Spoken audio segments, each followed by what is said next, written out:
तुगलक, आज हम फिरोज तुगलक के विषय में देखेंगे। फिरोज तुगलक जो था, इसका शासनकाल 1351 से 1388 तक था।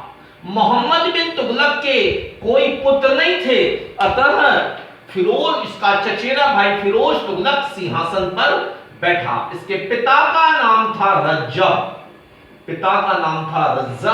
और माता का नाम था इसका नैला बीवी। ये जो थी राजपूत सरदार रणमल की पुत्री थी। फिरोज तुगलक को विरासत में अनेक समस्याएं मिली और इसने इन समस्याओं को सुलझाने की बजाय इन्हें और उलझा दिया।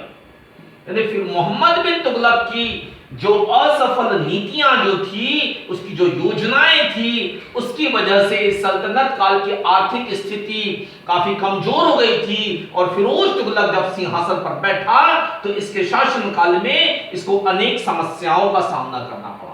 सबसे पहली जो समस्या थी विद्रोह की।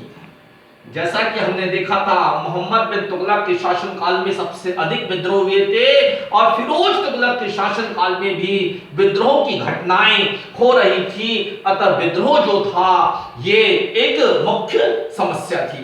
दूसरा जो समस्या थी सल्तनत की आर्थिक स्थिति।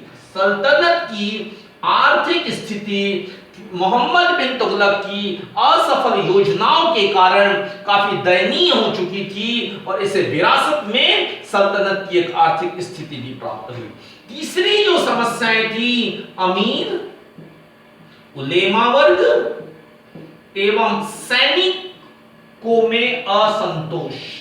यानी ये जो वर्ग जो थे, अमीर एवं उलेमा जो थे, ये पिछले सुल्तान की नीतियों से सहमत नहीं थे और उनमें असंतोष व्याप्त था। फिरोज तुगलक के लिए प्रमुख चुनौती थी कि अमीरों एवं उलेमा वर्ग का विश्वास प्राप्त करना। दक्षिण भारत पूर्णतः लगभग स्वतंत्र हो चुका था। दक्षिण भारत जो था ये दिल्ली सल्तनत से कट चुका था और उस पर यहां के सुल्तानों का अब अधिकार नहीं था। अतः दक्षिण भारत को अधीन करना दिल्ली सल्तनत के सुल्तानों के लिए अब एक चुनौती बन रही थी और जिसका कि फिरोज तुगलक ने इस चुनौती का सबसे पहले सामना किया था। इसके अलावा जो अन्य राज्य थे ये भी स्वतंत्रता के लिए प्रयासरत थे। इन जो राज्यों को जो यहाँ पे स्वतंत्रता के लिए अपनी कोशिशें कर रहे थे, उनके विद्रोह का भी दमन करना फिरोज तुगलक के लिए एक चुनौती थी। इसके अलावा जो था एक आखिरी में एक सैनिक असंतोष, जैसा हमने यहाँ पे देखा था कि कराचिल अभियान और ये जो था खुरासन अभियान के तहत सैनिकों में एक असंतोष व्याप्त हो चुका था और इस वजह से भी सैनिकों का विश्वास प्राप्त करना भी फिरोज तुगलक के लिए ये समस्या थी। अच्छा, फिरोज तुगलक की जो ये हमने 5 समस्याएं देखी, अब इसके बाद हम इसमें देखते हैं इसके व्यवस्थाएं। फिरोज तुगलक जो था ये एक अदूरदर्शी, यदि हम देखेंगे तो एक अदूरदर्शी एवं कमजोर शासक था। इसने समस्याओं को सुलझाने की बजाय और उनको उलझा दिया और इनका उसने तत्कालिक समाधान ढूंढा। यानी इसने इन समस्याओं का स्थायी समाधान नहीं ढूंढा, इसने तत्कालिक समाधान ढूंढा और इसी क्रम में इसने जो समस्याओं के समाधान में यदि हम देखते हैं पहले, तो उसमें इसने सबसे पहले क्रम में ये किया था कि अमीर उलेमाओं एवं सैनिकों के जो पद थे इनको वंशानुगत कर दिया था। मोहम्मद बिन तुगलक के शासनकाल में अमीर एवं सैनिकों का जो पद था वो योग्यता के अनुसार था, लेकिन यहां पर फिरोज तुगलक ने इस पद को वंशानुगत कर दिया था। उसके बाद जो था इसने जनता से सस्ती लोकप्रियता हासिल करने के प्रयास में मोहम्मद बिन तुगलक के द्वारा लगाए गए ऋणों की माफी कर दी थी। यानी जो भी पिछले सुल्तान ने ऋण दिए थे उन ऋणों की इसने माफी कर दी थी और जनता से का समर्थन प्राप्त करने का प्रयास किया, जनता से लोकप्रियता प्राप्त करने का प्रयास किया। ये पहला सुल्तान था जिसने इस्लामी नियमों का कड़ाई से इसने पालन करवाया एवं इस्लामी नियमों का पालन करवाया एवं उलेमा वर्ग का, ये आप इसको याद रखिएगा, उलेमा वर्ग को प्रशासन में भी अब हस्तक्षेप करना स्वीकार करवाया ने। अब उलेमा वर्ग जो थे प्रशासनिक कार्यों में भी अब अपना हस्तक्षेप करना प्रारंभ कर दिया था। इसलिए यहां पे जो था धर्म गुरुओं का प्रभाव जो था अब यहां पर जो था सल्तनत के प्रशासनिक कार्यों में दिखने लगा था और मुस्लिम अपराधियों को यहां पर जो था ये मुस्लिम अपराधियों को यहां पे मृत्यु दंड जो था वो समाप्त कर दिया था।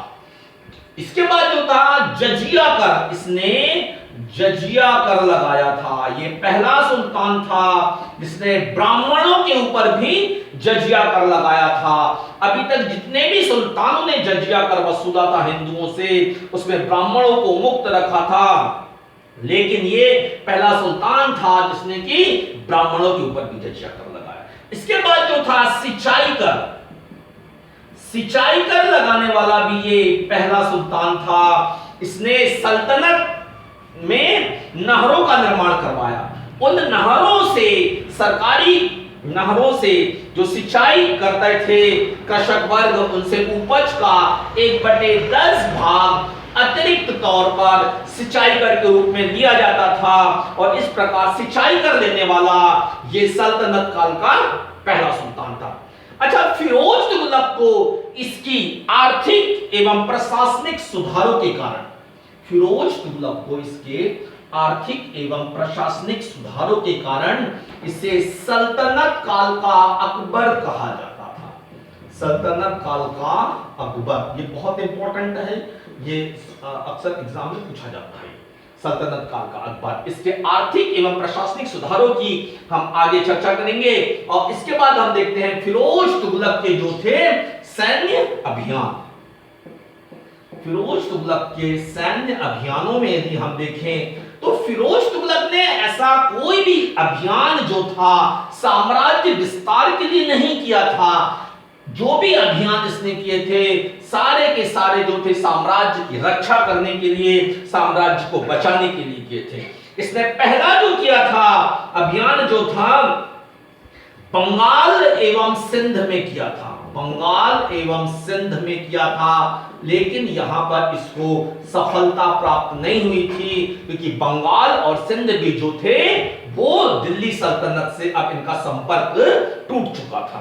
इसके बाद जो था फिरोज तुगलक ने यहां पर 1360 में यहां पे जाजनगर, ये जो जाजनगर आता है यहां पे उड़ीसा में आता है, और जाजनगर पर यहां पे आक्रमण किया और यहां के जो शासक थे भानुदेव, ये जो थे यहां के शासक भानुदेव तृतीय, इनको पराजित किया और यहां पे जगन्नाथ मंदिर, ये जो जगन्नाथ मंदिर है इस जगन्नाथ मंदिर को इसने लूटा एवं इसको नष्ट भ्रष्ट किया।